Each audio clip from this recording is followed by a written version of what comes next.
Hello दोस्तों, कैसे हैं आप सब। दोस्तों आज के वीडियो में हम बात करने वाले हैं लोन 112 ऐप के बारे में कि ऐप कैसा है, रियल है या फेक है, या आरबीआई रजिस्टर है कि नहीं है। अगर इसके लोन का रीपेमेंट नहीं करते हैं तो क्या होता है, क्या इसका रिकवरी एजेंट होम विजिट करता है, क्या ये ऐप कॉन्टैक्ट लिस्ट पे कॉल करता है कि नहीं करता है, इन सब चीज़ों के बारे में बात करेंगे। और ये ऐप कितना इंटरेस्ट रेट चार्ज करता है, ये ऐप क्या हमारे ऊपर पेनाल्टी लगाएगा अगर हम इसका लोन का रीपेमेंट नहीं करेंगे तो, क्या ये ऐप कितने दिनों के लिए लोन देता है, इन सब चीज़ों के बारे में आज के वीडियो में बात करेंगे। तो पूरा वीडियो आप एंड तक देखिएगा, थोड़ा सा भी स्किप नहीं करिएगा और मेरा चैनल सब्सक्राइब कर लीजिएगा। तो चलिए शुरू करते हैं। तो दोस्तों अगर आपने लोन 112 ऐप से लोन लिया है तो ये फिक्स रेट है इसका 35%। ये 35% जो है इंटरेस्ट रेट चार्ज करता है, और अगर आप इसका पेमेंट नहीं करते हैं तो ये ऐप आप पे पेनाल्टी लगा सकता है। ये लोन 112 जो है ये नया ऐप आया है मार्केट में, और इससे पहले इसका दो और ऐप था, रूपी 112 और भारत लोन, ये दोनों ऐप भी इसी का है। और ये जो लोन 112 है ये नया ऐप मार्केट में आया है। और ये ऐप रियल है या फेक है, तो ये ऐप पूरी तरीक़ा से रियल है और ये आरबीआई रजिस्टर ऐप है। तो ये बाकी ऐप जैसे आपका सिविल स्कोर खराब कर सकता है, वैसे ये भी ऐप आपका सिविल स्कोर खराब कर सकता है अगर आप इसका लोन का रीपेमेंट नहीं करते हैं तो, क्योंकि ये पूरी तरीक़ा से आरबीआई रजिस्टर ऐप है।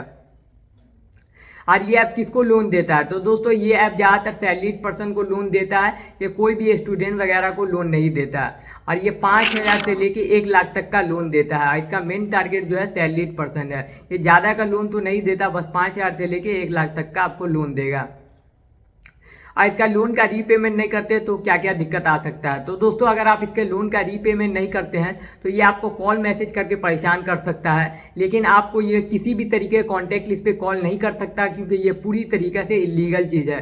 तो आपको ये कॉन्टैक्ट लिस्ट पे कॉल नहीं कर सकता क्योंकि ये ऐप पूरी तरीके से आरबीआई रजिस्टर है और रियल ऐप है। तो अगर आपको किसी भी तरीके से परेशान करे और ज़्यादा हरासमेंट करे तो आप इस ऐप का तुरंत कंप्लेन कर सकते हैं आरबीआई को, आरबीआई के ईमेल आईडी पे। सबसे पहले तो इस कंपनी को कंप्लेन करें, ऐसे पूछे कि इस तरह का हरासमेंट क्यों देखने को मिल रहा है, बार बार रिकवरी एजेंट कॉल मैसेज करके हमको क्यों परेशान कर रहा है। या नहीं तो अगर आपके कॉन्टैक्ट लिस्ट पे कॉल करता है ऐसे, तो ये ऐप कॉन्टैक्ट लिस्ट पे कॉल कर ही नहीं सकता क्योंकि ये आरबीआई रजिस्टर है, तो इसके पास ऐसा किसी भी तरीका इलीगल काम कर नहीं सकता क्योंकि आरबीआई का इसको रूल फॉलो करना इस पर पूरी तरीका से अनिवार्य है। तो अगर ये आरबीआई का रूल नहीं फॉलो करेगा और किसी भी तरीका का अगर आपको हैरेसमेंट करेगा, इलीगल चीज़ करेगा, आपका डेटा लीक करेगा, तो आप तुरंत आरबीआई को कंप्लेन कर सकते हैं। पहले इस कंपनी को कंप्लेन करें, अगर ये कंपनी ठीक करके नहीं देता आपको 15 दिन से लेके 1 महीना के अंदर, तो तुरंत आप आरबीआई को कंप्लेन कर सकते हैं।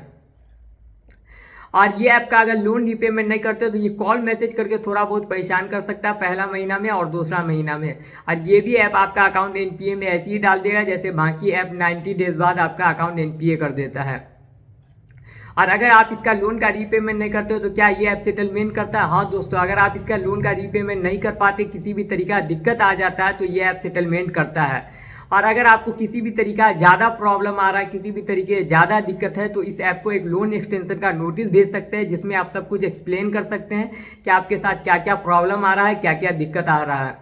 तो उसमें आप सब कुछ लिख दीजिए कि मेरे साथ ऐसे ऐसे प्रॉब्लम है इसलिए हम लोन का रीपेमेंट नहीं कर पा रहे, सब कुछ लिख दीजिए। उसके बाद कंपनी को एक नोटिस भेज सकते हैं। अगर आप खुद से भेज सकते हैं तो भेज दीजिए, नहीं तो मेरे इस नंबर पे कॉल और मैसेज कर सकते हैं, मैं नोटिस बना के दे दूंगा, वो आप कंपनी को भेज सकते हैं अगर ज़्यादा आपको प्रॉब्लम हो रहा है इस ऐप से रिलेटेड। और रहा सेटलमेंट का बात, तो आपका जब जो 9 महीना से लेके 10 महीना तक गुजर जाएगा तब जाके ये ऐप सेटलमेंट करेगा। अगर आप शुरू में चाहिए कि ये ऐप सेटलमेंट कर ले तो शुरू में कोई भी एनबीएफसी ऐप या कोई भी कंपनी, बैंक हो या कोई भी एनबीएफसी ऐप, कोई भी जो है सेटलमेंट नहीं करता है क्योंकि सब कुछ का एक रूल और रेगुलेशन है जिसको फॉलो करने के बाद ही कोई काम होता है।